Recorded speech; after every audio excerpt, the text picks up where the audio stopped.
우리 말씀 같이 보겠습니다. 마가복음 7장 1절부터 23절 중에 두 군데를 띄어서 함께 나누려고 합니다. 7장 1절부터 6절 먼저 읽으시고 그리고 14절부터 계속 이어서 읽겠습니다. 마가복음 7장 1절부터 읽습니다. 시작. 바리새인들과 또 서기관 중 몇이 예루살렘에서 와서 예수께 모여들었다가 그의 제자 중 몇 사람이 부정한 손 곧 씻지 아니한 손으로 떡 먹는 것을 보았더라. 바리새인들과 모든 유대인들은 장로들의 전통을 지키어 손을 잘 씻지 않고서는 음식을 먹지 아니하며 또 시장에서 돌아와서도 물을 뿌리지 않고서는 먹지 아니하며 그 외에도 여러 가지를 지키어 오는 것이 있으니 잔과 주발과 녹그릇을 씻음이러라. 이에 바리새인들과 서기관들이 예수께 묻되 어찌하여 당신의 제자들은 장로들의 전통을 준행하지 아니하고 부정한 손으로 떡을 먹나이까? 이르시되 이사야가 너희 외식하는 자에 대하여 잘 예언하였도다. 기록하였을 때 이 백성이 입술로는 나를 공경하되 마음은 내게서 멀도다. 14절부터 이어서 읽습니다. 시작. 무리를 다시 불러 이르시되 너희는 다 내 말을 듣고 깨달으라. 무엇이든지 밖에서 사람에게로 들어가는 것은 능히 사람을 더럽게 하지 못하되 사람 안에서 나오는 것이 사람을 더럽게 하는 것이니라 하시고 무리를 떠나 집으로 들어가시니 제자들이 그 비유를 묻자온데 예수께서 이르시되 너희도 이렇게 깨달음이 없느냐? 무엇이든지 밖에서 들어가는 것이 능히 사람을 더럽게 하지 못함을 알지 못하느냐? 이는 마음으로 들어가지 아니하고 배로 들어가 뒤로 나감이라. 이러므로 모든 음식물을 깨끗하다 하시니라. 또 이르시되 사람에게서 나오는 그것이 사람을 더럽게 하느니라.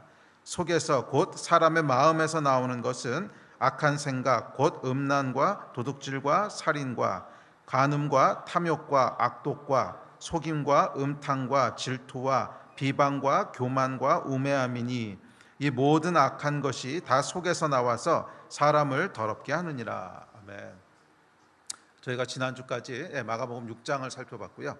오늘부터 또 이제 7장을 계속 이어서 살펴보려고 합니다. 마가복음 6장까지의 내용은 6장에서 예수님께서 고향에서 행하셨던 몇 가지 일들을 기록하고 있죠.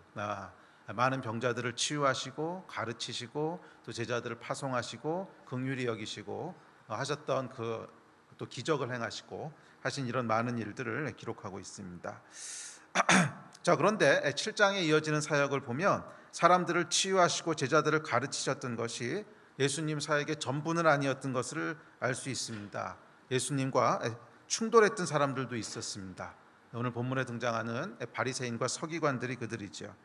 이들은 끊임없이 예수님과 충돌했고 그래서 결국 이들에 의해서 예수님이 십자가에 못 박히시게 되고 돌아가시게 됩니다. 그렇다면 도대체 이 사람들은 어떤 사람들이었을까요? 예수를 죽이기까지 미워했던 사람들, 이 사람들의 본질은 뭘까요? 그것은 한마디로 종교인이었습니다. 종교인. 그래서 예수와 죽기까지 충돌했던 이 종교에 대해서 요한 1서에서 이렇게 얘기합니다. 요한 1서에 보면 이렇게 얘기합니다. 4장입니다. 시작. 사랑하는 자들아, 영을 다 믿지 말고 오직 영들이 하나님께 속하였나 분별하라. 많은 거짓 선지자가 세상에 나왔습니다. 예수를 시인하지 아니하는 영마다 하나님께 속한 것이 아니니 이것이 곧 적그리스도의 영이니라. 오리란 말을 너희가 들었거니와 지금 벌써 세상에 있느니라. 이 말씀은 정확하게 바리새인들과 서기관들에게 해당하는 말씀인 것을 쉽게 알 수 있습니다. 그렇죠? 이 모든 종교가, 특별히 그 당시 유대인들 안에는 다 하나님을 섬기는 거였을 텐데 그럼에도 불구하고 그 모든 믿음, 모든 종교적인 어떤 행위와 종교적인 의식들이 다 하나님께로부터 온 것은 아니라는 거예요. 그래서 영들을 하나님께 속했나 분별하라. 요한이 이렇게 얘기합니다. 그러니까 속하지 않은 많은 영들도 역사하고 있다는 거예요. 속하지 않은 많은 영들. 근데 그 영들이 어떤 사람들 뒤에서 역사했냐면 거짓 선지자라 이렇게 얘기하고 있습니다.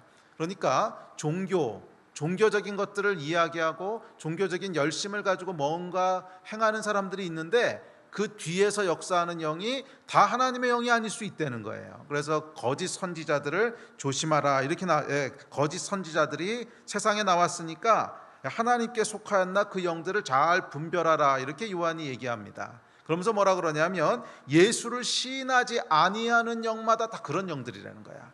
예수를 시인하지 아니하는 영마다 다 그런 영들이라는 거야. 정확히 이게 누구예요? 바리새인들과 서기관들 아니었습니까? 이제 분명히 선지자적인 사역들을 감당하는 듯이 보였어요. 하나님을 열심으로 섬겼고 율법도 열심히 지켰고 또 말씀도 열심히 전하고 그랬던 사람들인데, 그럼에도 분별하고 불구하고 이 말씀에 의하면 잘 분별해 보라는 거예요. 그 사람들이 진짜로 하나님의 영으로 이야기하고 영으로 그 사역하고 있는 사람들인지, 그 뒤에 있는 영이 무엇인지를 잘 분별하라는 거예요. 거짓 선지자들이 세상에 많다는 거예요. 하나님의 말씀 또 하나님의 일을 하는 것 같은데, 하나님의 사람 같은데 실제로 뒤에서 역사하는 영은 전혀 다른 영, 그런 영들이 많다는. 4장 1절 다시 한번 보여주세요. 4장 1절에서 그래서 뭐라고 얘기합니까? 영을 다 믿지 말고 오직 영들이 하나님께 속하였나 분별하라는 거예요. 많은 거짓 선지자가 세상에 있다는 거예요. 선지자처럼 보이지만 실제로 그 뒤에서는 하나님께 속하지 않은 다른 영으로 움직이는 사람들이 많이 있으니까 다 믿지 말고, 영을 다 믿지 말고 하나님께 속한 영인지 잘 분별해라, 이렇게 얘기합니다. 이것이 바리새인들과 서기관에게 정확히 해당하는 말씀이지요. 그리고 그 다음 절인 3절에서 뭐라 그래요? 예수를 시인하지 아니하는 영마다 바로 그런 영이라는 거야. 이게 뭐예요? 바리새인들과 서기관들은 굉장히 열심히 있는 것 같았고 굉장히 헌신되어 있는 사람 같았는데 문제가 딱 있어. 뭐야? 예수를 시인하지 않아. 정확히 이 얘기를 하고 있습니다. 자, 무슨 얘기를 제가 드리고 싶은 거냐면, 예수와 충돌했던 바리새인들과 서기관들로 대표되었던 이것의 본질이 뭐냐면 영이라는 거예요. 종교의 영이라는 거예요. 종교의 영이라는 표현은 나오지 않지만 오늘 요한일서에서 얘기하는 영을 다 믿지 말라, 하나님께 속하지 않은 영도 있다, 거짓 선지자들 뒤에서 역사하는 영이 있다, 이걸 우리가 쉽게 그냥 종교의 영이라고 부르는 거죠. 그러니까 종교적인 모양은 있어요. 선지자 역할을 할 수도 있고 또 열심으로 율법을 지킬 수도 있고 종교적인 뭔가를 하는 영이야. 그런데 하나님께 속하지 않은 영, 이런 영이 있다는 거예요. 그래서 특별히 예수를 시인하지 않는 영, 예수와 충돌하는 영이 있다는 거죠. 예수와 충돌하는 영. 바리새인들과 서기관들이라고 했을 때 이것은 그 어떤 사람에 대한 이야기일 수도 있지만, 그 사람을 그렇게 행동하게 했던, 그 사람들을 결국엔 예수와 충돌할 수밖에 없게 만들었던 그 뒤에 있는 영에 대한 얘기입니다. 뒤에 있는 영에 대한 얘기입니다. 자, 그래서 예수와 충돌했던 이들의 본질은 단순히 어떤 다른 사상, 다른 생각을 가진 사람들이 아니라 그들 안에 그리고 그들 뒤에 역사하고 있던 다른 영에 대한 것입니다. 종교의 영이라고 제가 불렀죠. 복음서를 읽어보면 예수님의 삶은 많은 부분이 이 바리새인들과 서기관들로 대표되는 종교의 영하고 싸움이셨어요.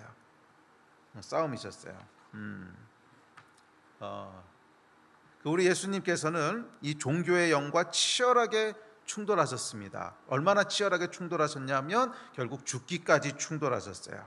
그만큼 심각하고 중요한 문제였던 것을 알 수 있습니다. 자, 그런데 예수님의 이 종교의 영과의 싸움은 예수님 당대에서 그친 것이 아니라 사도들에게까지 쭉 이어집니다. 그래서 사도 바울이 써놨던 서신서들을 여러분 자세히 읽어보시면 뭘 알 수 있냐면, 사도 바울이 평생에 율법을 주장했던 사람들과 치열하게 충돌했던 것을 알 수 있습니다. 그래서 사도 바울의 신학도 그렇고 사도 바울의 행적을 기록한 사도행전의 이야기도 그렇고 끊임없이 뭐예요? 율법을 강조하는 사람들과 사도 바울이 충돌하는 얘기지요. 충돌하면서 사도 바울이 아니야, 그게 아니야, 복음은 그런 내용이 아니야, 복음은 율법이 아니야, 복음은 종교가 아니야 하는 것을 변증하면서 로마서도 나오고 갈라디아서도 나오고 여러 책들이 나오게 되듯이, 이 사도 바울의 그 삶은요, 복음을 전하는 것과 더불어 이 종교, 율법과의 치열한 전쟁으로 점철되어 있었던 것을 알 수 있습니다. 자, 종교의 영이 사도 바울 때는 또 예수님 때도 마찬가지인데 율법이라는 모양으로 역사하고 있었던 거죠. 자, 그렇다면 질문 하나. 자, 그렇다면 과연 현대에는 이 문제가 없을까요? 그럴 리가 없지 않습니까?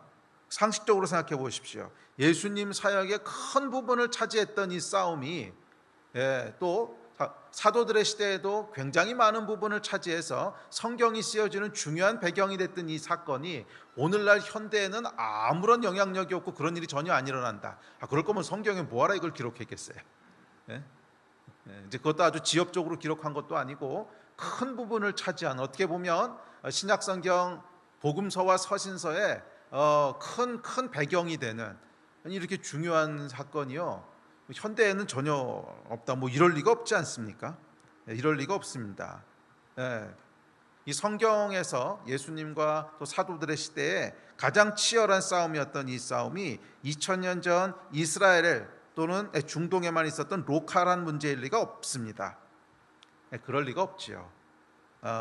그 인간의 종교성을 통해서 역사하는 종교의 영은 인류 역사 전체를 관통하면서 어느 시대, 어느 사회에서나 동일하게 나타났던 현상입니다. 그 이야기는 오늘날 우리가 사는 이 사회, 이 땅에서도 예외가 아니라는 거예요.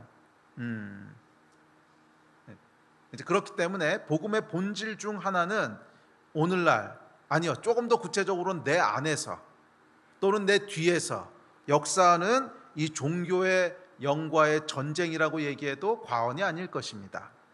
잘 기억하십시오. 복음의 본질 중 하나는 복음의 본질의 전체는 아닐 수 있어요. 복음에는 여러 다른 면들이 있으니까. 그렇지만 그 중에 중요한 면 중에 하나는 오늘날 우리가 살아가는 이 세상에, 조금 더 구체적으로는 내 안에 끊임없이 역사하는 바리새인들과 서기관들 뒤에 역사했던 그것, 그 영, 그 힘, 그 생각, 그 마음들하고의 충돌이고 싸움이라는 거예요.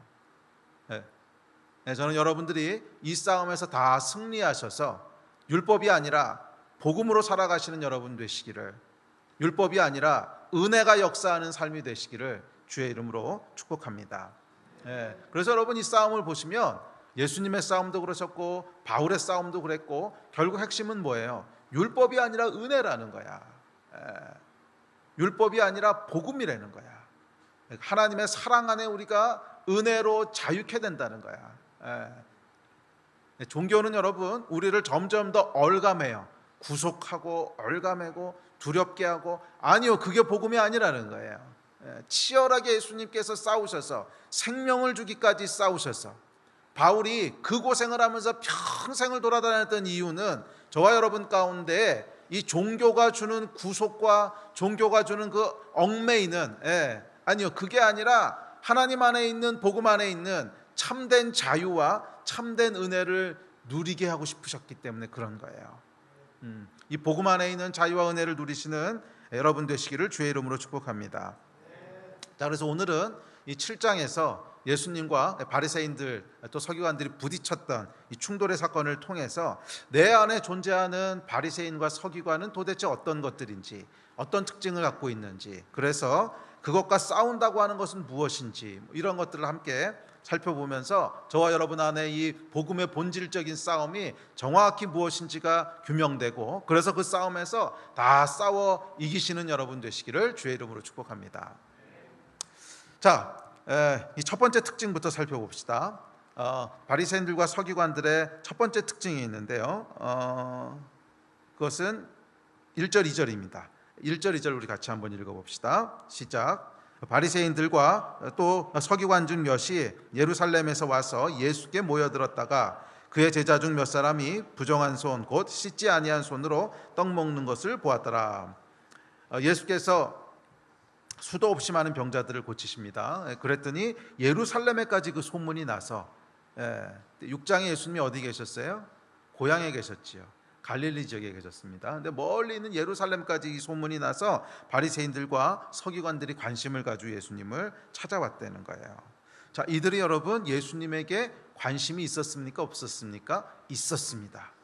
있었어요. 이 종교의 특징은, 종교의 영, 우리 안에 우리 뒤에 온 세상 가운데 꾸준히 역사해 왔던 이 집요한 종교의 영의 특징은 뭐냐 하면요, 영적인 일에 관심이 있다는 거예요. 종교적인 일에 관심이 있다는 거예요. 관심이 아예 없는 건 불신자고요. 이 바리새인들과 서기관들은 관심이 있었습니다. 아니, 관심이 있는 정도가 아니라 보통 사람들보다 더 열정이 있고 더 열심히 있었습니다. 그래서 오늘날 이야기로 하면 교회도 열심히 나온다는 거예요. 교회 열심히 나오고 신앙생활도 열심히 하고 더 깊이 들어와 있고 모임과 봉사에도 아주 열정이 있고 성경도 많이 알고요, 기도도 많이 할 수 있습니다. 그래서 이게 우리를 아주 헷갈리게 합니다. 이게 우리를 아주 헷갈리게 합니다. 여러분, 적어도 겉으로 보기에는 바리새인들과 서기관은 그 당시 누구도 따라갈 수 없는 열심을 가지고 하나님을 섬기는 사람들이었어요. 그렇지 않습니까? 누구도 그것에 대해서 토를 달 수가 없었어요. 바리새인과 서기관들, 아유, 그 사람들은 뭐 우리하고는 전혀 다른 열심을 가진 사람들이야. 정말 하나님을 생명 걸고 섬기는 사람들이야. 다 이렇게 인정할 정도로 뭐 대단히 열심을 가진 사람들이었다는 거예요. 그런데 놀랍게도 예수님과 충돌했다는 거잖아요. 오늘날도 여러분, 이 종교의 영의 특징은요, 아주 비슷합니다. 관심이 없지 않아요. 신앙에 대해서 관심이 없지 않, 오히려 굉장히 관심이 많습니다. 굉장히 관심이 많아서 교회도 열심히 나오고 봉사도 열심히 하고 뭐 다 열심히야. 기도도 많이 하고 또 성경도 많이 알아요. 성경도 많이 알아서 하여간 많이 알아. 그래서 성경 알려고 뭐 여기저기 쫓아다니기도 하고 뭐 신학교도 다니고 하여간 막 그래요. 적어도 겉으로 보기에는 아주 헌신된 그리스도인으로 보입니다. 그래서 우리를 헷갈리게 합니다. 대놓고 하나님을 반대하는 게 아니야. 오히려 하나님을 헌신적으로 섬기는 것 같아. 그런데 사실은 복음과 충돌해. 분명히 말씀도 많이 읽고 기도도 많이 하는 것 같은데 왠지 옆에 있으면은 무서워. 그런 경험 여러분 있지 않으세요? 굉장히 성경도 많이 알고 굉장히 약간 열심히 있고 신앙도 아주 좋은 것 같은데 그 사람하고 개인적으로 알아서 옆에 가 있으면은 무서워. 자, 여러분 생각해 보세요. 바리새인들과 서기관 옆에 있었으면 어땠을 것 같으세요? 분명히 무서웠을 거예요. 성경만 읽어봐도 그 뉘앙스가 보이지 않습니까? 바리새인들과 서기관들 옆에 있다가 잘못해서 손 한 번 안 씻고 밥 먹었다 그러면 큰일 나는 거예요. 막 불 떨어지는 거예요. 안식일을 한번 잘못해서 이건 그냥 죽여야 되는 거야. 바리새인과 서기관들 옆에 있었으면 어땠을까는 안 봐도 여러분 비디오 아닙니까? 굉장히 무서웠지 않았겠어요? 그래서 존경은 할 수 있을지 몰라도 가까이 하고 싶지는 않아. 이게 여러분 종교의 영이 가지는 대표적인 특징이야. 뭐 거룩해 보이고 굉장히 애가 뭐 열심히 있어 보이고 뭐 다 좋아. 그런데 옆에 가기는 싫어. 무서워. 아니 여러분, 크리스찬은 어떤 사람이냐면 옆에 가기가 좋은 사람이에요. 그 사람 옆에 가면은 사랑과 긍휼과 배려와 자비와 그래서 뭔가 힘들면은 하여간 그 사람 찾아가고 싶고 그게 여러분 이 하나님의 사람의 어떤 캐릭터인데 종교의 영을 가지고 있는 사람은 겉으로 보기에는 다 똑같아요. 겉으로 보기에는 열심히 있고 뭐 성경도 많이 알고 박식하고 다 이제 그래. 뭐 타이틀도 가질 수 있어요. 목사일 수도 있고 뭐 전도사일 수도 있고 선교사일 수도 있고 장로일 수도 있고 집사일 수도 있고 뭐 타이틀도 다 가질 수도 있어. 그런데 옆에는 별로 가고 싶지 않아. 무서워. 이게 여러분 종교의 영의 특징입니다. 자, 어찌되었든 이 영은 사람들을 교회에 헌신하게 하고 봉사하게 합니다. 그런데 문제는 뭐냐면 이들이요 보는 게 다르다는 거예요. 종교의 영의 두 번째 특징은 뭐냐면 보는 게 달라요. 본질적인 것을 보는 게 아니라 다른 것을 보게 해요. 자, 생각해 보십시오. 예수께서 엄청나게 많은 일들을 하셨습니다. 병자들도 고치시고 기적도 행하시고 먹이시고 치유하시고 긍휼히 여기시고 엄청나게 많은 일을 했는데 왜 바리새인들과 서기관들 눈에는 손 닦느냐 안 닦느냐만 보였을까? 이거 이상하지 않으세요? 아니 이들이 관심을 가지고 온 것도 왜 온 거야? 6장까지 행하셨던 그 어마어마한 일들을 소문으로 들은 거 아니에요. 와, 기적을 일으키셨대, 병자들을 고치셨대, 긍휼히 여기시고 먹이시고 많은 하늘의 진리들을 가르치신데 궁금해서 온 거잖아. 그런데 왜 본질적인 것은 보지 않고 처음으로 눈에 딱 들어오는 게 뭐예요? 왜 손을 안 닦고 먹지? 왜 손을 안 닦고 먹지? 그 많은 치유와 그 많은 긍휼 하나도 보이지 않고 왜 손 닦나 안 닦나 이것만 볼까요? 당시 뭐 코로나 바이러스 상황도 아니었을 거고. 이게 종교의 영의 특징입니다. 본질적인 것은 보지 못하게 하고 꼭 지엽적인 것, 비본질적인 것에 집착하게 해요. 집착하게 해요. 그럴 수밖에 없어요. 생각해 보세요.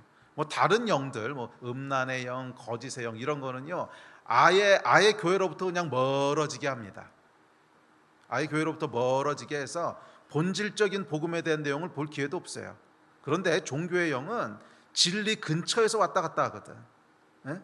진리 근처에서 왔다 갔다 하게 만드는 게 종교의 영이기 때문에 지엽적인 것에 집착하게 하지 않으면 잘못하면 어느 순간 본질을 봐버려. 그럼 마귀 입장에서는 안 되잖아. 그래서 종교의 영은요, 그 특징 자체가 지엽적인 것에 계속 집착하게 해요. 자꾸 그런 것만 눈에 들어오게 하고, 자꾸 그런 것만 마음이 쓰이게 하고, 거기서 생각이 떠나지 않도록 해요. 그래서 뭐 예를 들면 이런 거죠. 성가대가 오른쪽에 있나 왼쪽에 있나. 아유, 우린 성가대가 없어서 너무 좋아. 여러분, 오래된 교회들 같은 경우는 이거 굉장히 큰 문제인 거 아십니까? 교회 본당을 리모델링 하면서 성가대 위치를 오른쪽에서 왼쪽으로 옮기잖아요. 우리 목사님 좌파가 됐나벼 뭐 이러신단 말이야. 이게 아주 어렵습니다. 또 피아노를 쓸 것인가 키보드를 쓸 것인가. 키보드는 악마의 악기죠. 어디 거룩한 성당에서 키보드를 써. 또 목사님이 가운을 입나 안 입나, 넥타이를 맸나 안 맸나. 또 올라갈 때 강대상에 올라갈 때 신발을 신어야 되나 벗어야 되냐. 아이고 주여, 그게 복음이랑 무슨 상관이 돼? 그게 복음이랑 무슨 상관이에요? 아니 뭐 성가대가 오른쪽에서 하면 성령이 더 역사하시고 왼쪽에서 하시면 성령께서 떠나십니까? 아니 뭐 강단에 신발을 신고 올라가나 벗고 올라가나, 이게 무슨 상관이 있는 거예요? 그럼 뭐 강단에 쪼리 신고 올라가는 윤 목사님 같은 경우는 적그리스도인가? 근데 옛날에 진짜 그랬어요. 어디 집회 가가지고 쪼리 신고 올라갔는데. 아니 여러분, 조금만 깊게 생각해 보십시오. 이게 복음하고 무슨 상관이에요? 이게 예수님의 가르침하고 무슨 상관이에요? 손을 닦나 안 닦냐, 가운을 입냐 안 입냐, 복음과 무슨 상관이 있어? 예수님께서 뭐라고 가르치셨습니까? 먹기 전에 꼭 손 닦어? 아니 무슨 예수님이 복지부 장관입니까? 예수님이 가르치셨던 건 그게 아니잖아. 하나님을 사랑하고 내 이웃을 사랑하라. 이게 복음이라 그랬는데, 하나님을 사랑하고 내 이웃을 사랑하라. 이게 복음이라 그랬는데 왜 손 닦느냐 안 닦느냐? 손 닦고 안 닦는 건 복지부 직원들이 체크하는 거지. 왜 크리스천들이 그걸 체크해요? 가운을 입는가 안 입는가, 신발은 신었는가 벗었는가. 이거 무슨 군대 군기반장이십니까? 도대체 이들의 정체가 뭐야? 도대체 이들의 정체는 크리스천입니까? 아니면 복지부 직원입니까? 아니면 군대 군기반장입니까? 이게 바로 여러분 종교의 영의 특징이라는 거예요.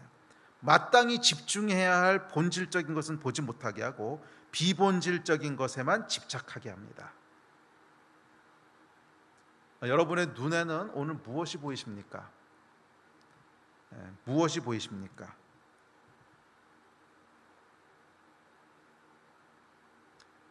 여러분은 관계 속에서 무엇을 계속 보십니까? 직장에서, 가정에서, 다른 사람들과의 삶 가운데 계속 눈에 이렇게 보이고 걸치고 하는 것들이 어떤 겁니까? 좀 깊게 들여다보셔야 돼요. 정말 본질적인 것을 보고 계십니까? 아니면 아주 지엽적이고 비본질적인 것에 계속 집착하게 되고 마음이 걸리십니까? 그렇다면 조심하셔야 돼요. 혹시 여러분 안에 다른 영이 역사하는 걸 수도 있어요. 또 특별히 교회나 셀에서는 어떠십니까? 교회나 셀에서 여러분의 눈에는 어떤 게 보이십니까? 정말 본질적인 것이 보이십니까? 그렇지 않으면 자꾸 이상한 게 걸리십니까? 이상하게 예수께서 병 고치시는 건 안 보이고 손 안 닦고 드시는 게 마음에 걸려. 집에 가서도 그날 설교는 하나도 기억이 안 나고 성가대석이 왼쪽으로 옮긴 것만 생각나. 그거 오른쪽에 있어야 되는데 이 사람들 생각이 있는 거야 없는 거야? 우리 목사님은 영석이 왼쪽인가 봐. 그래가지고 뭐 우리 목사님 이상한 거 아니야? 뭐 교회가 이상한 거 아니야? 성가대가 왼쪽에 있든 오른쪽에 있든 무슨 상관이야? 이 생각이 꼬리를 물어. 그럼 여러분 조심하십시오. 그 생각 뒤에 역사하는 영이 있을 수 있다는 거야. 진짜 핵심적이고 본질적인 것, 하나님을 사랑하고 내 이웃을 사랑하라. 예수 그리스도의 십자가에서 돌아가심으로 우리의 모든 죄를 은혜로 다 사하셨다. 이 복음의 본질은 듣지 않고 보지 않으면서 계속 지엽적인 문제들, 뭐 성가대가 어디 있느냐, 뭐 예배가 어떻게 했냐, 오늘 목사님 복장이 어땠냐, 신발을 신었냐 안 신었냐, 뭐 셀에서는 모임을 이렇게 해야 되는데 왜 기도를 먼저 하고 나눔을 해야 되는데 나눔을 먼저 하고 기도를 하느냐. 아유, 뭐 나눔 먼저 하든 기도 먼저 하든 그게 복음이랑 무슨 상관이요. 자꾸 그런 것만 보인다. 뭐 가끔 그런 게 보일 수는 있어요. 그냥 자기 습관도 있고 관습도 있고 해서 불편하니까. 그런데 계속 그런 것만 눈에 보인다. 그러면 여러분 그 뒤에 역사하는 영이 있는 겁니다. 뭐 가끔은 나랑 안 맞을 수도 있고 이해가 안 돼서 그런 게 뭐 눈에 띌 수 있어요. 사람이니까. 그렇지만 1년, 2년, 3년 신앙생활 했는데 계속 그런 것만 나한테 보인다. 계속 그런 것만 보인다. 그러면 여러분 심각하게 자기를 돌아보셔야 돼요. 그거는 그 뒤에 역사하는 영이 있는 겁니다. 아니 어떻게 교회에서 본질적인 건 보지 못하고 계속 그런 비본질적인 것에 마음이 쓸리겠어요. 이 종교의 영이 하는 일입니다. 본질적인 것을 피하게 하고 비본질적인 것에 집착하게 함으로 정죄하고 비난하고 분열시키는 영. 이게 예수께서 충돌하셨던 바리새인들과 서기관들의 그 뒤에서 역사했던 본질이라는 거예요. 그리고 그 영이 결국 예수를 십자가로 몰고 갑니다. 혹시 비본질적인 것들에 자꾸 마음이 간다면 정신 차리고 대적하십시오. 그리고 여러분의 마음을 성령님께 복종시키십시오. 마음을 겸손하게 하십시오. 마음을 겸손하게 하시고 성령께 도움을 구하십시오. 영은요, 영으로밖에 대적할 수 없어요. 성령께 도움을 구하고 성령께서 여러분을 도와주시지 않으시면 그 뒤에 영에게 계속 휩쓸리는 거야. 겸손하게 기도하시고 겸손하게 무릎을 꿇으시고 성령께서 역사하게 해달라고 기도하십시오. 그렇지 않고 계속 이 종교의 영에게 마음을 열고 허락하면 언젠가 여러분들도 바리새인들과 서기관처럼 될 수 있습니다. 그렇게 되지 않기를 주의 이름으로 경고하고 축복합니다. 자, 세 번째 특징입니다. 세 번째 특징은 입술로는 공경하되 마음은 멀대는 거예요. 자, 6절에 보면 이렇게 얘기합니다. 6절 말씀입니다. 시작.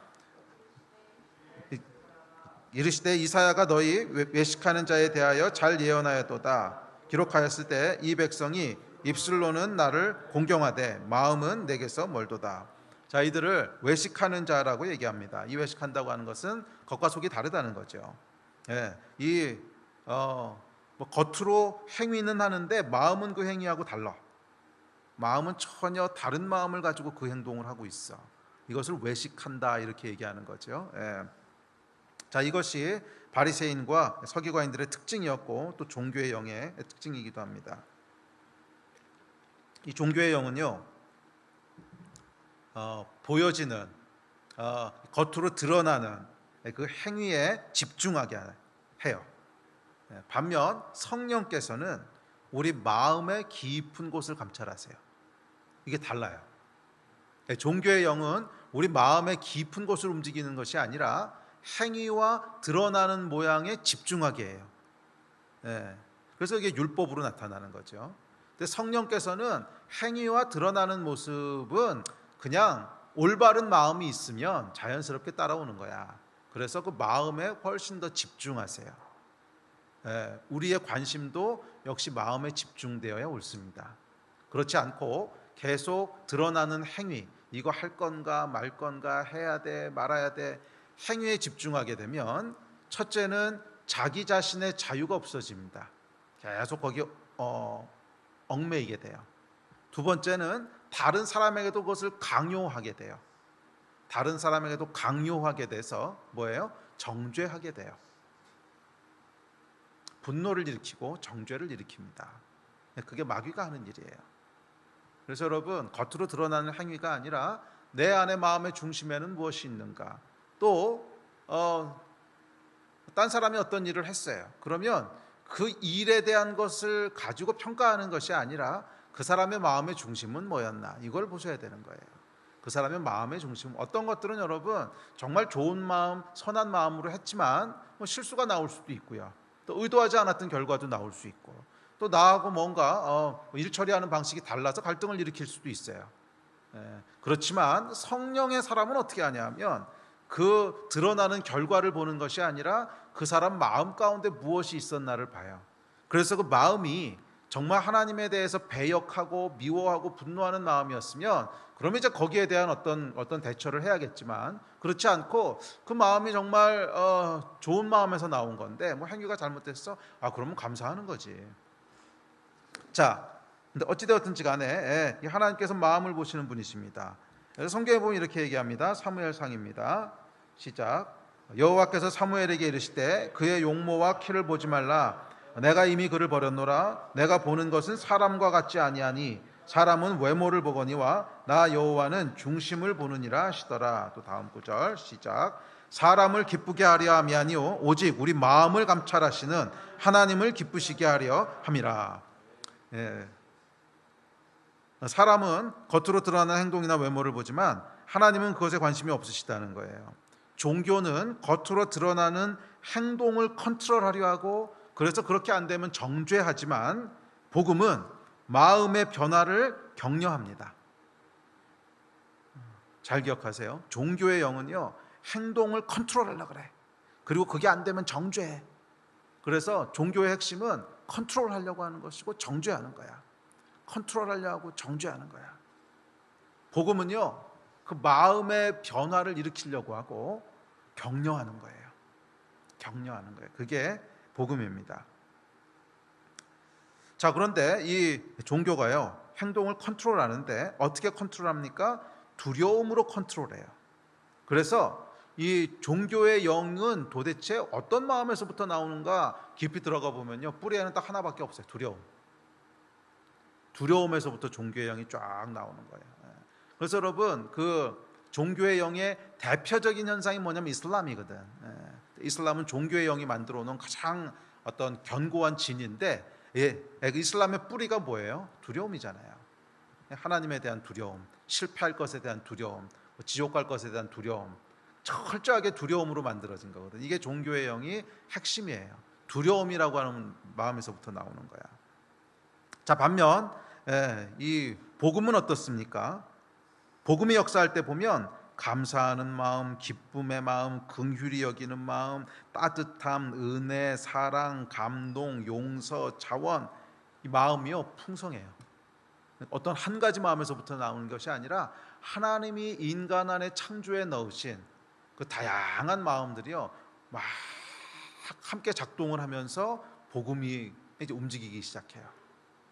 그래서 여러분, 이 사람이 하나님으로부터 멀어지게 되면, 또 종교의 영이 그 안에서 뒤에서 역사하게 되면 대표적으로 뭐라고 성경이 묘사하냐면 그 마음이 굳어진다, 그 마음이 딱딱해진다, 이렇게 얘기합니다. 굳어지고 딱딱해지는 게 여러분 뭐예요? 간이나 뭐 폐나 이런데 경화증이라고 그러죠. 간 경화증, 딱딱해진다는 거거든. 근데 피부가 이렇게 보들보들 해야지, 그래야지 이게 정상적으로 작동을 하는데 딱딱해졌어. 그럼 뭐예요? 제 기능을 못 한다는 거지.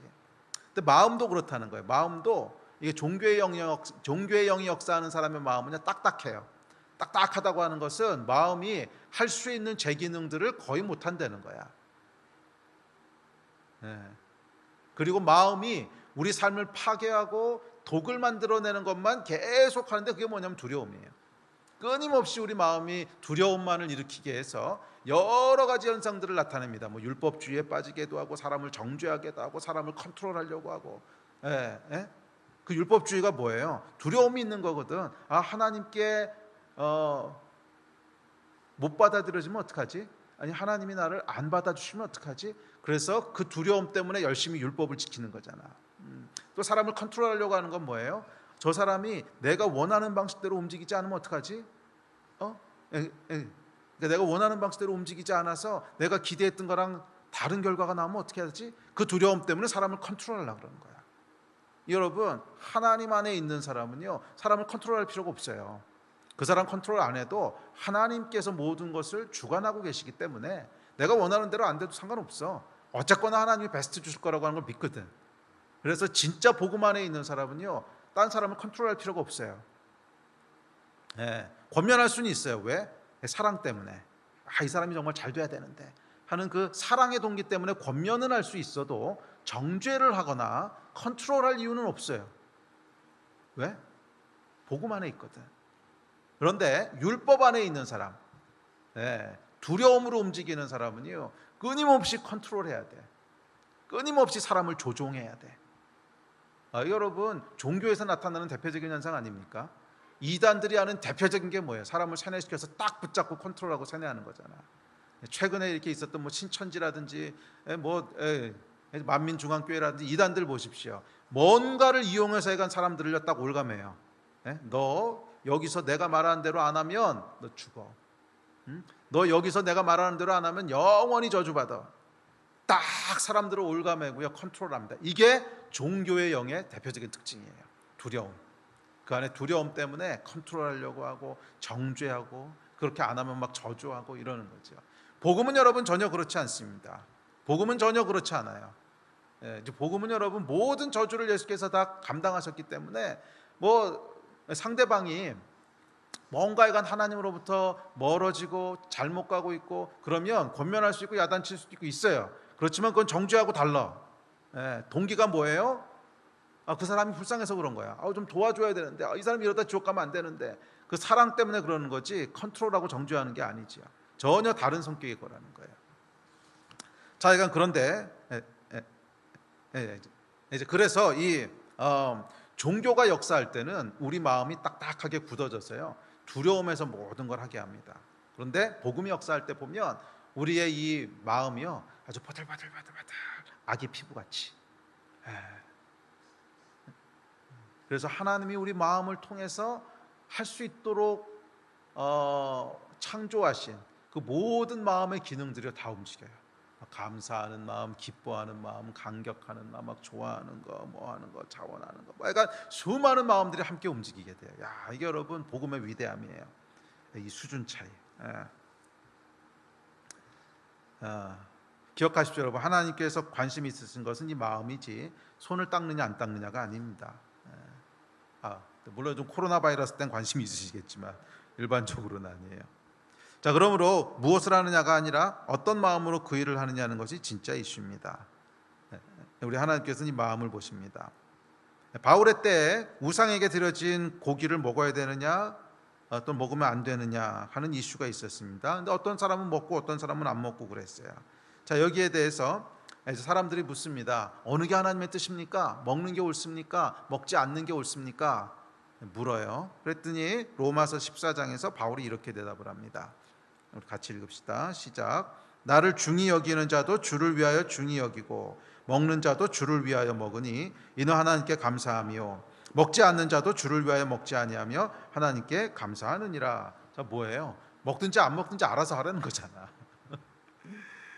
먹든지 안 먹든지는 모르겠다는 거야. 그런데 그 마음이 뭐냐는 거야. 마음이 정말 믿음으로 먹느냐, 진짜 감사함으로 먹느냐, 먹으라는 거야. 진짜 믿음 때문에 내가 안 먹느냐, 먹지 말라는 거야. 바울의 대답은 무엇을 했냐 하지 않았냐 하는 것보다 더 중요한 게 있는데 마음이 뭐냐는 거야. 마음이. 그 마음이 어떤 마음에서부터 움직인 거냐는 거야. 내가 고기를 먹지 않아. 그 먹지 않는 동기가 하나님께 버림받을까 봐 두려움이야. 그런 건 잘못된 거라는 거예요. 고기를 먹지 않아. 근데 먹지 않는 이유가 먹는 사람들을 정죄하기 위해서 잘못된 거라는 거야. 먹든지 먹지 않든지 간에 그거는 모르겠고 마음의 중심에서 뭐가 돌아가냐는 거야. 정말 하나님을 사랑하고 이웃을 사랑하는 것 때문에 한다면 사람들은 뭐라 그럴지 몰라도 하나님은 그거 받으신다는 거 아닙니까? 정말 하나님을 사랑하고 진짜 이웃을 사랑하는 거면 이거 하나님 받으신다는 거야. 잘 기억하세요, 여러분. 우리는 너무나 많은 경우에요, 시간이 흐르면서 율법화돼 가요. 시간이 흐르면서 율법화돼 가. 그 사람의 마음의 중심에 있는 건 보지 못하고 했느냐 안 했느냐, 이제 그거 가지고 사람을 자꾸 판단하고 자기도 그렇게 판단하고. 아니요, 여러분. 중요한 것은 마음의 중심이에요. 이 초신자들을 볼 때 진짜 막 갓 하나님 만나고 막 은혜 받고 이런 사람들 볼 때는요, 제 안에 항상 이 흐뭇한 게 있어요. 뭐냐면 엄한 짓들을 해. 실수를 해. 뭐 예를 들어서 그 전에 제가 한번 뭐 교회에서 건축 헌금만 되니까 사채 빚내 가지고 헌금을 했어. 아우 이거는요 제가 목사였다면 당연히 말렸을 거야. 미쳤냐고. 근데 그렇게 해버렸어. 나 이렇게 보고 있으면요, 아이고 저거 정말 엄한 짓 했구나. 그런데 마음은 감동이 있어요. 아이고 하나님을 얼마나 사랑했으면은 저렇게 했냐. 이 초신자 때 뭘 알겠어? 이거 모르잖아. 그러니까 모르니까 막 너무 하나님 사랑하고 막 저 사람 너무 사랑하고 그래서 막 해주고 싶은데 뭘 해야 될지 잘 모르니까 실수하는 거지. 근데 이거는 아무 상관없다는 거야. 그건 배우면 돼. 배우면 이제 그렇게 하면 나중에 문제 생겨. 그러니까 하지 마. 그냥 배우면 되는 거고, 진짜 하나님께서 받으시는 건 뭐예요? 그 안에 마음이지. 왜 그 일을 했느냐? 왜 그 일을 했느냐? 또 하지 않았다면 왜 그 일을 하지 않았느냐? 그 마음의 동기가 정말 하나님을 사랑하고 이웃을 사랑해서, 교회를 사랑해서, 우리 셀 형제들을 사랑해서 그 일을 했으면요 하나님 받으시는 거예요. 아멘. 자, 여러분, 영은요 마음과 깊게 연결되어 있습니다. 영은 마음과 깊게 연결되어 있어요. 이거는 우리 금요예배 영적 세계 원리할 때 조금 더 깊게 풀어갈 텐데, 하여간 기억하십시오. 영은 마음과 깊게 연결되어 있어요. 영은요 마음을 통해서 역사합니다. 그래서 여러분 보세요. 두려움의 영이 역사하면 두려운 마음이 생기고, 음란의 영이 역사하면 음란한 마음에 사로잡히고, 거짓의 영이 역사하면 계속 거짓말하는 마음이 생겨요. 영은요 마음을 통해서 역사합니다. 영은 마음을 일으켜요. 자, 그런데 이 영은 그냥 가만히 있는데 갑자기 들어와서 그런 마음들을 일으키는 것이 아니에요. 처음엔 어떻게 해요? 내가 선택해서 어떤 마음을 가져요. 그리고 그 마음을 반복해요. 또는 그런 마음이 든 것을 방치해요. 예를 들어서 분노가 올라왔어. 그럼 처음엔 그냥 내가 분노한 거야. 무슨 영이 아니라. 그런데 계속 분노를 해. 그리고 분노된 마음을 방치해도, 그러니까 용서하지 않고 뭐 죽일 놈 살릴 놈 계속 방치해도, 그러면 어떻게 되냐면 영이 그 주위에 꼬이기 시작해요. 여러분 여름에 말이에요. 음식물 찌꺼기가 있는데 빨리 처리하지 않고 그냥 계속 방치해 두면 어떡합니까? 벌레들이 꼬이지요. 뭐 더러운 파리, 무슨 벌레 이런 것들이 꼬이듯이 이 더러운 영들이 그래요. 우리 안에 처리하지 않고 방치해 두는 마음들이 있잖아. 그러면 거기에 맞는 영들이 꼬여. 분노를 처리하지 않고 계속 방치해 두면 분노를 일으키는 영들이 꼬여. 거짓말을 회개하지 않고 계속 반복하면 거짓말을 하게 하는 영이 꼬여. 이제 그렇다는 거예요. 그래서 마음을 여러분 방치하면 안 돼요. 방치하면 안 돼요. 계속 어떤 것을 반복하고, 우리 마음에서 어떤 것을 계속 반복하고 방치해 두면 결국 그 영에게 문을 열게 됩니다. 그리고 그 영이 우리 안에서 역사하기 시작하면 그 다음에는 점점점 거기에 매이게 돼요. 그래서 처음에는 그냥 분노할 것인지 안 할 것인지를 그냥 내가 어느 정도 컨트롤하고 선택할 수 있었어. 그런데 영이 점점점 역사에 가면 점점점 컨트롤하기가 힘들어져요. 점점점 컨트롤하기가 힘들어져서 마지막에는 이렇게 사로잡혀요. 딱 사로잡혀서 내 의지로 아무것도 할 수 없어. 그냥 싫어도 막 그런 감정들이 올라와. 이제 그런 게 사로잡힌 거예요. 그러니까 요즘 여러분 대한민국 사회를 떠들썩하게 하는 무슨 N번방 사건 같은 거, 이런 사건들을 그러니까 이렇게 읽어보면, 아니 사람이 어떻게 이럴 수가 있지? 도저히 상상이 안 가는 거예요. 그렇죠? 도저히 상상이 안 가. 어떻게 사람이 이럴 수가 있지? 왜 그런 줄 아세요? 영이야, 영. 처음에 한두 번은 그런 음란한 것에다가 자기 마음을 방치했겠지. 근데 계속 방치하면 어떻게 되는 거예요? 영이 역사하는 거예요. 이게 영이 아니고 여러분 설명이 됩니까? 어떻게 사람이 그럴 수가 있는가? 도저히 상상이 안 되는 일들을 하잖아. 그게 여러분 뭐예요? 영에게 사로잡히는 거야. 영에게 사로잡히는 거야. 자, 이것이 음란의 영뿐만이 아니라 모든 영들의 공통적인 속성입니다. 종교의 영도 마찬가지예요. 처음에는 내가 그런 두려움을 가지고 뭔가를 해요. 두려움을 가지고 하나님 앞에 율법적인 행위를 해. 또는 두려움을 가지고 다른 사람을 정죄하거나 두려움을 가지고 다른 사람을 컨트롤하려고 해. 근데 이것이 반복되고 방치되면 어떻게 되는 거예요?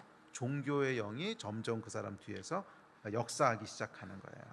그러면 여러분, 성경은 무릇 지킬 만한 것 중에 마음을 지키라 그랬어요. 우리 마음을 지키지 못하면 결국 결과가 그렇게 된다는 거야. 우리 마음을 분노하는 데서 지키지 못하면 결국 그런 결과가 온다는 거야. 우리 마음을 두려움에서부터 지키지 못하면 결국 종교의 영이 우리 삶 가운데 역사한다는 거야. 그래서 성경은 지킬 만한 모든 것 중에 마음을 지키라고 얘기합니다. 자, 종교의 영은 결국 이 두려움에서부터 와요. 그래서 여러분, 우리가 종교의 영으로부터 자유케 되는, 종교의 영에게 우리를 허락하지 않는 길은 뭐냐면 두려움이 아니라 평강이에요. 예수 그리스도의 십자가에서부터 오는 평강, 예수 그리스도의 십자가에서부터 은혜. 그래서 여러분, 종교와 복음은요, 정면으로 대척점에 있는 거야. 두려움을 가지고 종교를 할 것이냐, 아니면 은혜와 평강 가운데 그냥 이 복음 안에 살 것이냐, 대척점에 있는 거예요. 두려움의 마음을 여러분, 두려움과 불안함이죠. 두려움, 불안함 같은 말인데, 이 두려움과 불안함을 여러분 계속 방치해 두시면 결국 종교적인 삶이 돼요. 결국 바리새인들과 서기관이 된다는 거야. 그래서 보십시오, 여러분, 모든 종교와 모든 우상이 어디서부터 나옵니까? 두려움과 불안함에서부터 나오는 거잖아요. 불교도 그렇고 이슬람도 그렇고 다 뭐야? 불안함과 두려움에서부터 종교가 나오는 거거든. 종교의 뿌리는요, 복음 빼고, 그러니까 복음은 종교가 아니죠. 그것은 참 진리고, 참 진리이신 이 복음 빼고요, 나머지 모든 종교는 그 뿌리가 뭐냐 하면 두려움과 불안함이에요. 죽음 이후에는 어떻게 되는 거지? 내가 살다가 이렇게 악을 해가면 어떻게 되는 거지? 내가 안전할 수 있을까? 보호받을 수 있을까? 이런 불안함과 두려움이 종교를 만들어내요. 우리 안에서도 마찬가지예요. 모양은 우리가 기독교인일 수 있고, 모양은 교회에서 열심히 신앙생활할 수 있지만, 그 안에 두려움의 마음을 계속 방치해 두신다면 결국 결론은 여러분 안에, 여러분 뒤에 종교가 역사하게 될 겁니다. 이렇게 되지 않으시기를 바랍니다. 자, 또한 이 두려움은요, 자기중심성하고도 깊게 연결되어 있습니다. 자기중심성은 뭐냐면 나를 보호하려는 생각, 또 내가 원하는 것들을 그대로 이루어내려고 하는 생각, 이런 게 자기중심성이거든. 이게 강해지면 두려움이 커져요. 왜? 나를 보호해야 되니까. 나를 보호해야 되는 욕구가 강하니까 그만큼 더 두려운 거야. 내가 원하는 대로 하고 싶으니까 그만큼 더 사람들을 컨트롤하고, 사람들이 내가 원하는 대로 안 하게 될까 봐 두렵고, 이런 것이 다 자기중심성이 강한 거죠. 그래서 두려움과 자기중심성은 정비례해요. 자기중심성이 강한 사람일수록 더 큰 두려움을 갖게 돼요. 자기를 보호하려는 그런 욕구 더 커지고요. 자기가 원하는 대로 뭔가 하고 싶고, 원하는 대로 저 사람을 조종하고 싶고 하는 욕구가 더 커지고. 자, 그래서 이 두려움은요, 결국 이 자기중심성, 근데 이것이 이제 교만이고 죄지요. 그러니까 다 이것이 연결되어 있는 어떤 마음들이라는 거예요. 자, 이 두려움은 타인을 향한 배타적 분노, 시기, 정죄 등의 이제 모습으로 나타납니다. 그래서 다른 사람을 향해서는 두려움이 정죄, 그 다음에 조종, 그 다음에 시기, 분노 이렇게 나타나고요. 하나님을 향해서는 어떻게 나타나냐면 이 두려움이 벌을 피하기 위한 율법주의로 나타나요. 그러니까 뿌리가 같은 거야. 자, 이것이 정확히 바리새인과 서기관들의 모습입니다. 그래서 우리 안에 방치해두면 안 되는 다른 영들을 꼬이게 하는 마음에 대해서 성경은 이렇게 얘기합니다. 여러분, 성경은요 적어도 1000번 이상 마음에 대해 얘기하는 거 아세요? 성경은 마음에 대한 책이에요. 방치하면 안 되는 마음들을 이렇게 얘기합니다. 교만한 마음, 누가복음에 나옵니다. 이게 구절들은 지금 찾아놓지 않았는데요, 다음 주 주보 나오시면 구절들 한번 다 찾아서 여러분 깊게 묵상해 보십시오. 교만한 마음, 두려움과 분노, 의심하는 마음, 근심하는 마음, 요한복음 14장, 시기하는 마음, 정죄와 완악한 마음, 굳은 마음, 둔하여진 마음, 미련한 마음, 어두운 마음, 자, 이런 마음들이 다 뭐예요? 종교의 영과 연결된 마음들이라는 거예요. 이 마음들을 여러분들이 처리하지 않고 방치해 두면, 교만한 마음을 방치해 두면, 두려움과 분노를 방치해 두면, 의심하고 근심하는 마음을 계속 방치해 두면, 시기하는 마음을 방치해 두면, 정죄하는 마음을 방치해 두면, 딱딱하고 굳은 마음, 그러니까 뭔가 진짜 감사하고 진짜 감격적인 순간인데도 아무 마음의 울림이 없어. 이런 딱딱하고 굳은 마음, 미련한 마음, 어두운 마음, 이런 마음들을 처리하지 않고 방치해 두면 언젠가 여러분들도 바리새인들과 서기관이 된다는 거예요. 그 안에 종교의 영이 역사한다는 거예요.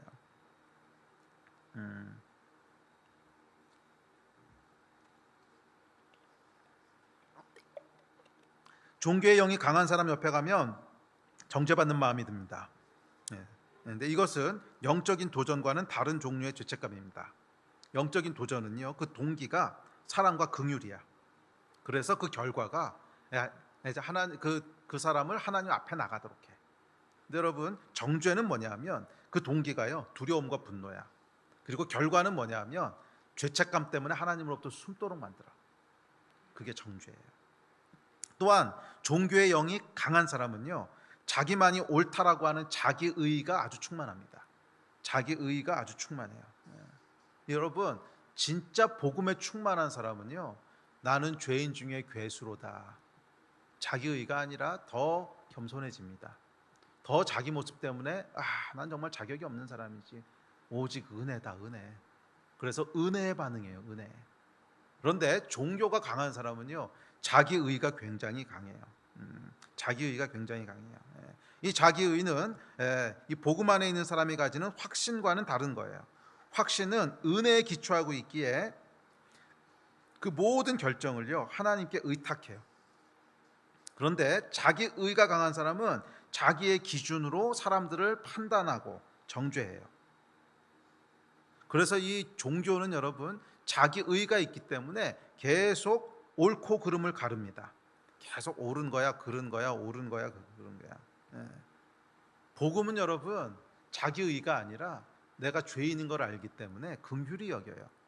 긍휼히 여겨요. 그래서 옳고 그른 것을 가르기보다는 긍휼히 여겨요. 아이고, 왜 또 실수했냐? 그러면 결국 하나님 앞에서 네가 힘든데. 정죄가 아니라 긍휼히 여기고.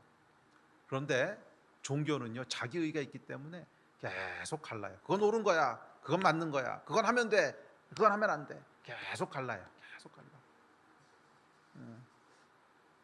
이게요, 굉장히 헷갈립니다. 굉장히 헷갈려. 성경에 없는 얘기를 하면 모르겠는데 또 맞는 얘기를 하거든. 분명히 또 말은 맞는 얘기를 해요. 그런데 그 결과를 보면 어떡하냐 하면은 무서워. 옆에 가기 싫어. 하나님 앞에 나가기도 괴로워. 계속 정죄야, 정죄. 그리고 분열이 돼. 옳고 그름 계속 가르니까 동의하는 사람, 동의하지 않는 사람 쫙 갈라져서 분열이 돼요.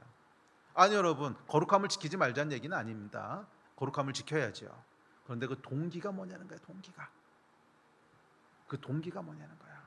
진짜 하나님에 대한 사랑, 그 사람에 대한 사랑 때문에 그것이 이루어지는 건지, 이게 전혀 달라요. 전혀 달라요. 이 사람이 말이에요, 쓴소리를 듣고 야단을 맞아도 그 마음의 중심에 따라서는 다르지 않습니까? 진짜 나를 사랑해서 이렇게 쓴소리 해주는 거면 처음엔 좀 기분 나빠도 결국 고맙다고 느껴요. 참 감사하다. 그래서 진짜 그 사람에게 감사하게 돼요. 그런데 정죄를 받으면 어떻게 되는지 아십니까? 그 옆에 가기 싫어. 그 옆에 가기가 싫어져. 여러분, 동기에 따라 다른 거예요. 자, 바리새인들과 서기관들의 마음은 앞서 읽어했던 그런 마음들로 가득했습니다. 혹시 여러분의 마음은 어떠십니까? 혹시 여러분의 마음은 어떠세요? 지금 어떤 마음들이 여러분 마음을 채우고 있습니까? 혹시 바리새인들과 서기관들의 마음이, 그 마음이 여러분 안에도 혹시 움직이고 있지는 않습니까? 혹시 여러분 주위에 있는 사람들에 대해서 여러분은 무엇을 느끼십니까? 계속 계속 불편해 보이고, 저 인간 왜 저래? 저렇게 하면 안 되는데, 그거 왜 그러지? 교회에 대해서는 어떻게 느끼십니까? 셀에 대해서는 어떻게 느끼십니까? 이 마음, 어떤 마음이 지금 여러분 안에 역사하고 있습니까? 내가 무엇을 하느냐 하는 거 말고요. 하는 건 바리새인들도 다 했어. 열심을 가지고 교회를 섬기고, 기도도 많이 하고, 말씀도 많이 보고 다 했는데, 하는 거 말고 마음의 중심엔 뭐가 있어요? 뭐가 자꾸 보이세요? 뭐가 보이세요? 성가대 오른쪽 있고 왼쪽 있고 이런 거 보이세요? 감사하게 성가대가 없네. 무엇을 느끼십니까? 두려움입니까? 정죄감입니까? 아니면 청안과 은혜입니까? 자, 이것이 여러분 결국 여러분 안에 어떤 영이 역사할지를 계속 불러드린단 말이야. 그 마음을 방치하지 마시기 바랍니다. 자, 반면 성령께서 역사하시는, 하나님이 기뻐하시는 마음이 있습니다. 그 마음은 어떤 마음이냐면, 성경에 보면 한 20몇 가지를 제가 찾았는데요, 이런 마음들입니다. 청결한 마음, 온유하고 겸손한 마음, 최선을 다하는 마음. 최선을 다하는 것도 성경에 나와 있는 성령께서 하시는 그 일이에요. 또 뜨거운 마음, 열린 마음, 기쁜 마음, 하나 되는 마음, 만족한 마음, 담대한 마음, 감사한 마음, 순종하는 마음, 믿음의 마음, 넓은 마음, 갈라지지 않은 마음, 성실한 마음, 그리스도 예수의 마음, 인도함을 받고자 하는 마음, 자족하는 마음, 낮은 마음, 사랑하는 마음, 절제하는 마음, 깨끗한 마음, 은혜의 마음, 긍휼의 마음, 진실한 마음, 도와주려는 마음. 이런 마음들이 하나님께서 기뻐하시는 마음이라는 거예요. 이 마음들이 여러분 안에 충만하기를 예수 이름으로 축복합니다. 자, 지금 읽었던 마음들을 여러분 한번 이렇게 머릿속에 떠올려 보세요. 기쁜 마음, 뜨거운 마음, 넓은 마음, 도와주고자 하는 마음, 자족하는 마음, 낮은 마음, 절제하고 사랑하고 깨끗하고 은혜와 긍휼과 최선을 다하고 온유하고 겸손하고 청결하고 만족하고, 이런 마음들을 한번 딱 떠올려 보세요. 지금 이렇게 우리 스태프들 얼굴을 보니까 이렇게 미소가 싹 올라오거든. 마스크를 썼어도 보여요. 여기가 이게 살짝 올라가는 게. 자, 뭐예요, 여러분? 마음이 여러분 긍정적으로 되지 않습니까? 마음이 여러분 자유롭고 따뜻하고 기쁘고 뿌듯하고 미소가 올라와요. 이게 여러분 복음이 주는 마음이에요. 복음은 이 마음에 대한 거예요. 자유롭고 따뜻하고 기쁘고 충만한 이 마음은 여러분 종교가 주는 딱딱하고 교만하고 시기하고 정죄하는 마음과는 완전히 다른 마음입니다. 종교는 두려움으로 인해 자신과 타인을 컨트롤하고자 더욱 엄격한 율법으로 얽매지만, 종교는요, 복음은 평안과 기쁨으로 삶을 자유케 합니다. 그래서 종교와 복음을 가르는 것은 이 마음이에요. 성령께서 주시는 이 마음을 누리시기를 주의 이름으로 축복합니다. 요한복음 예수께서 이렇게 말씀하셨어요. 시작. 나의 평안을 너희에게 주노라. 내가 너희에게 주는 것은 세상이 주는 것과 같지 아니하니라. 너희는 마음에 근심하지도 말고 두려워하지도 말라. 아멘. 성령께서 이 마음을 우리에게 주신다는 거야. 평강을 주신다는 거야. 하나님이 너의 모든 죄를 다 용서하셨어. 십자가에서 너의 모든 저주가 다 사해졌어. 너의 모든 죄가 십자가에서 다 사해졌어. 평강을 누릴지어다. 더 이상 두려워하지 말지어다.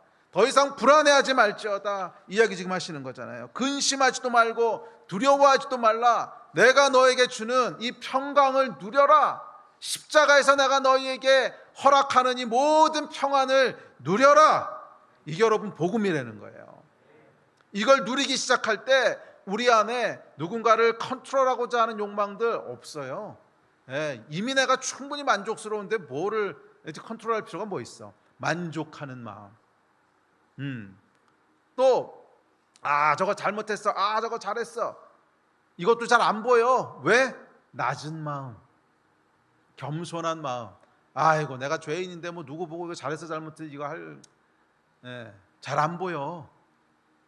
보이면 뭐가 보이냐면 아우 저 사람 저렇게 가면 큰일 나는데, 아우 저 사람 저거 좀 구해줘야 되는데, 이게 보이는 거지. 아우 저거 잘못했는데, 이게 보이는 게 아니야. 여러분 눈에 무엇이 보이십니까? 우리 마음에 무엇이 있냐에 따라 보이는 게 결정되는 거예요. 마음에 계속 복음이 우리에게 주는 이 완전한 용서와 완전한 구원과 완전한 평강이 성령께서 그것을 우리에게 부어주실 때, 와 내가 용서받았구나, 와 내가 십자가에서 모든 저주가 다 사해졌구나, I'm free, 나는 자유구나, 이게 우리의 마음을 지배하기 시작할 때 비로소 올바른 행동들이 나오는 거야. 이게 우리 안에 없으면 끊임없이 두려움과 근심이 우리를 지배해요. 끊임없이 두려움과 근심이 우리를 지배하고, 이 지배하는 것이 결국 종교의 영역에 우리의 삶을 내주는 거야. 두려움이 있고 근심은 있는데 그럼 이걸 어떻게 해야 되지? 나의 이 문제를 어떻게 해결해야 되지? 더 열심히 봉사하고, 더 열심히 헌금하고, 더 열심히 봉사하고, 뭐 계속 더 열심히. 이게 율법을 만들어내는 거거든. 이게 율법을 만들어내는 거야. 자기한테만 그럼 모르겠는데 주위에 있는 사람들에게도 강요합니다. 야, 저 인간이 내가 원하는 대로 안 움직여주면 어떡하지? 우리 남편이 내가 원하는 대로 안 해주면 어떡하지? 아내는 남편을 컨트롤하려고 하고, 남편은 아내를 컨트롤하려고 하고, 아내도 남편을 컨트롤하려고 하고, 자녀들이 내가 원하는 대로 자라주지 않으면 어떡하지? 자녀들을 컨트롤하려고 하고. 훈계하는 거하고 컨트롤하는 건 다른 거야. 동기가 뭐냐는 거야. 동기가 내 마음의 두려움 때문에 하고 있으면 그건 컨트롤하는 거예요. 두려움에서 나오는 건 전부 다 악한 거야.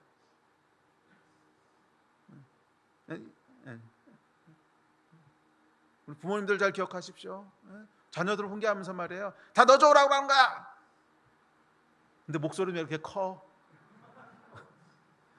그 동기가 진짜 뭔지를 보라고. 진짜 우리 자녀들을 사랑하고, 진짜 이 자녀들이 하나님 안에서 올바로 되기 위해서 훈계하는 거면 따끔하게 하십시오. 그것은 살살 얘기하든 따끔하게 얘기하든, 필요하면 매를 들던 방법은 상관없어. 마음의 중심이 진짜 예수께서 주신 평안과 확신과 은혜와 기쁨에서 나오는 거라면 it's okay. 아내가 남편에 대해서 교회에서, 셀에서 어떤 마음으로 여러분 움직이십니까? 이 마음 어떤 마음으로 움직이십니까? 종교는 여러분 우리를 올가매고 구속합니다. 종교는 우리를 정죄합니다. 종교는 우리를 갈라지게 합니다. 종교는 서로 같이 있기가 싫어요. 그러나 복음은요, 우리를 하나 되게 하고, 복음은 우리를 자유케 하고, 복음은 우리의 삶을 풍성하게 해요. 종교가 아닌 복음을 누리신 여러분 되시기를 주의 이름으로 간절히 축복합니다. 제가 왜 간절이란 말을 쓰는 줄 아십니까? 이 싸움이 여러분 2000년 전 유대 땅에서만 있었던 싸움이 아니기 때문에 그래. 예수께서 가장 치열하게 싸우셨던 싸움이고, 사도 바울도 가장 치열하게 싸웠던 싸움이라면 오늘날 우리 안에서도 가장 치열한 싸움이지 않겠습니까? 오늘날 우리 안에도 가장 치열한 싸움이 아니겠습니까? 교회가 여러분 진짜 복음 안에 있으면 시간 문제지, 사회가 결국 복음의 뜻을 조금씩 보게 돼요. 빛과 소금의 역할을 한다는 거야. 그런데 교회가 종교 안에 있으면요, 전혀 빛과 소금의 역할을 하지 못합니다. 우리 주변에 있는 사람들이 교회를 진짜 싫어한다면 한 가지 이유 때문은 아닐 거예요. 여러 가지 이유가 있겠지만 그 이유 중에 하나는 우리 안에 있는 종교성일 수 있어요. 우리 안에 있는 종교성일 수 있어요. 실제로 교회 안에 여러분 얼마나 많은 종교의 영이 역사하고 있는지 아십니까? 교회 안에요 어마어마한 종교의 영들이 역사하고 있어요. 내 안에 얼마나 많은 종교의 영이 역사하고 있는지 아십니까? 또 이걸 가지고 또 어떤 사람들은 적용해가지고, 맞아, 성령이 역사하는 사람, 종교가 역사하는 사람, 성령. 그게 바로 종교야. 내 안에서 함께 역사하고 있다는 거야. 내 안에서 일어나는 싸움이라는 거야. 내 안에서 진짜 성령께서 주시는 이 복음 안에서 누리려고 하는 나와 또 그 안에서 치열하게 종교적이 되려고 하는 이 영이 내 안에서 막 충돌하고 있지 않습니까? 내 안에서 막 충돌하고 있지 않습니까? 그래서 하는 순간에 이제 어느 순간에 바리새인이 돼 있다가 하면 또 회개해가지고 하나님 앞으로 돌아오고 뭐 이런 거잖아. 이게 교회 안에서 일어나는 싸움이라는 거예요. 오늘날 이 싸움에서 여러분 이기시기를 바랍니다. 무릇 지킬 만한 것 중에 마음을 지키십시오. 아멘. 우리 말씀을 마무리합시다. 예배팀 나오십시오. 이어지는 7장에서 예수께서 이렇게 말씀하십니다. 7장 20절부터 시작. 또 이르시되 사람에게서 나오는 그것이 사람을 더럽게 하느니라. 속에서 곧 사람의 마음에서 나오는 것은 악한 생각 곧 음란과 도둑질과 살인과 간음과 탐욕과 악독과 속임과 음탕과 질투와 비방과 교만과 음해함이니 이 모든 악한 것이 다 속에서 나와서 사람을 더럽게 하느니라. 자, 이것이 바리새인들과 서기관들, 종교의 영에 사로잡혔던 사람들에 대한 예수님의 평가입니다. 바리새인들과 서기관들의 독선적이고 파괴적인 행위들은 다 이 마음에서부터 나왔다는 거예요. 여러분의 마음은 어떠십니까? 혹시 마음이 딱딱하진 않으십니까? 혹시 마음에 안 드는 것들만 계속 눈에 들어오진 않으십니까? 직장에서, 가정에서, 자녀들에게, 또 교회에서, 셀에서 계속 마음에 안 드는 것들만 여러분 눈에 들어오지 않으십니까? 혹시 다른 사람들을 비판하고 정죄하게 되지는 않습니까? 마음이 여러분 병들었다는 거예요. 마음이 병들었다는 거예요. 마음은 여러분 부드러워야 됩니다. 마음은 딱딱하면 안 되고요. 날카로워서도 안 돼요. 비판적인 것보다는 감사한 게 먼저 보여야 돼요. 또 식이 나는 사람들보다는 어려운 사람들이 먼저 보여야 돼요. 짜증나는 것보다는 감격스러운 것이 먼저 보여야 돼요. 특별히 신앙과 교회에 있어서 더욱 그렇습니다. 혹시라도 여러분들이 뭐 성가대가 오른쪽이냐 왼쪽 있느냐, 뭐 이제 목사님이 신발을 신고 올라가냐 벗고 올라가냐, 뭐 타일을 맬 거냐 안 맬 거냐, 그런 것들이 보인다면 그 마음을 그냥 방치하지 마십시오. 그 마음을 그냥 방치하지 마십시오. 그 마음을 방치하면 언젠가 그 영이 여러분을 속박하게 돼요. 성령께 여러분의 마음을 드리십시오. 저는 개인적으로 이 싸움을 참 치열하게 싸웁니다. 뭐 제 안에도 여러분 마찬가지예요. 여러분 안에서만 그 일이 일어나는 것이 아니라 당연히 제 안에서 일어나는 싸움입니다. 그러니까 제가 이렇게 잘 알죠. 특별히 여러분 목사로 한 20년 있잖아요. 그러면 종교의 영이요 당연히 공격을 합니다. 어떻게 안 하겠어요? 20년을 종교 행위를 어쨌거나 하면서 살았는데 어떻게 역사 안 하겠어요? 제 안에도 제 뒤에도 끊임없이 종교의 영이 역사합니다. 끊임없이. 종교의 영은 뭐예요? 마음으로 움직이는 것이 아니라 룰을 만들어 놓고 그 룰대로 교회가 갔으면 좋겠는 전통과 율법이지, 마음으로 움직이지 않고. 또 뭔가 사람들을 보면은 막 이렇게 이 사람 도대체 왜 이런 거야, 막 이런 마음도 들고. 근데 물론 뭐 그 사람 잘못이기도 해. 목사를 좀 괴롭히지 마. 그래도 제 안에 여러분 당연히 종교의 영이 역사합니다. 당연히 종교의 영이 역사해요. 그래서 저는 마음을 부드럽게 유지하기 위해서 참 많이 노력합니다. 마음을 딱딱해지지 않게 하기 위해서 참 많이 노력해요.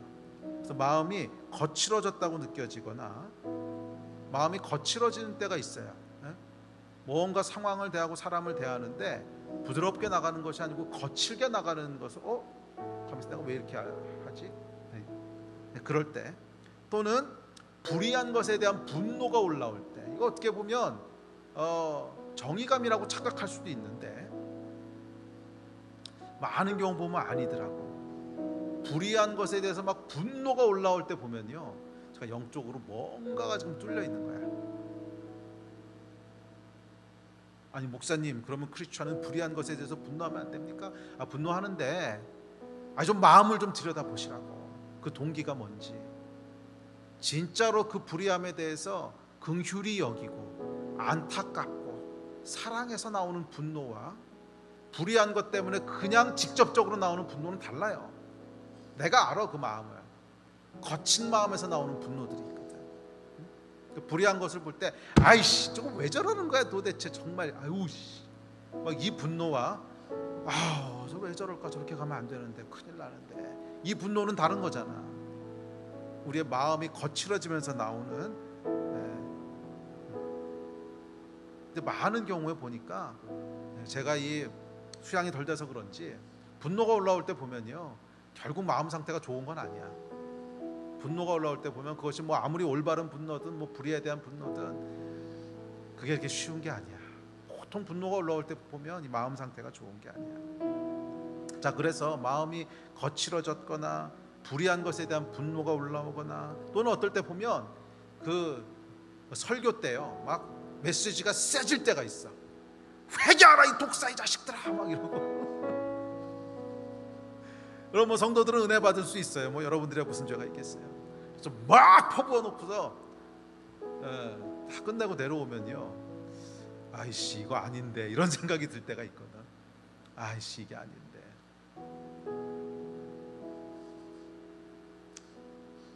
이게 다 뭐냐면 여러분, 위험 신호예요. 뭐 제가 틀린 말한 건 아니겠지요. 당연히 성경에 있는 얘기들 가지고 나눴을 것이고, 또 어쩌면 뭐 그런 메시지를 해야만 하는 상황일 수도 있어요. 뭐 제가 센 메시지 한다고 해서 전부 다 영적 상태가 안 좋다는 뜻은 아닙니다. 그리고 앞으로도 곤란해질 수 있어요. 센 메시지 진짜 성령께서 주실 때도 있어요. 그러니까 근데 제 마음의 중심은 제가 알잖아. 그게 성령께서 주셔서 한 건지, 아니면 내 안에 영이 거칠어진 건지. 근데 영이 거칠어진 것은 이게 느껴요. 느끼잖아요. 그러면 바로 위험 신호로 여깁니다. 바로 위험 신호로 여겨요. 마음이 잘못 작동하고 있구나.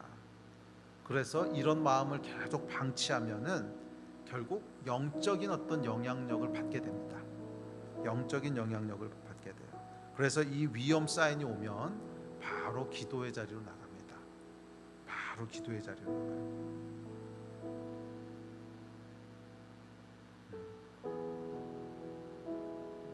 좋은 팁 하나 드릴게요. 마음이 잘 안 잡히시잖아요. 마음이 거칠어지잖아요. 그러면 기도의 자리에 조용히 나가셔서요, 시편을 펼쳐서 읽으십시오. 저는 개인적으로 참 도움이 많이 돼요. 이 마음이 막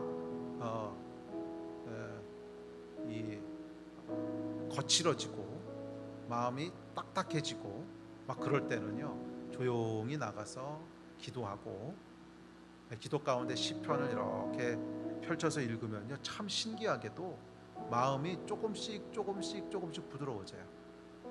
시편을 읽는데도 마음이 안 부드러워진다. 이건 진짜 많이 간 거야.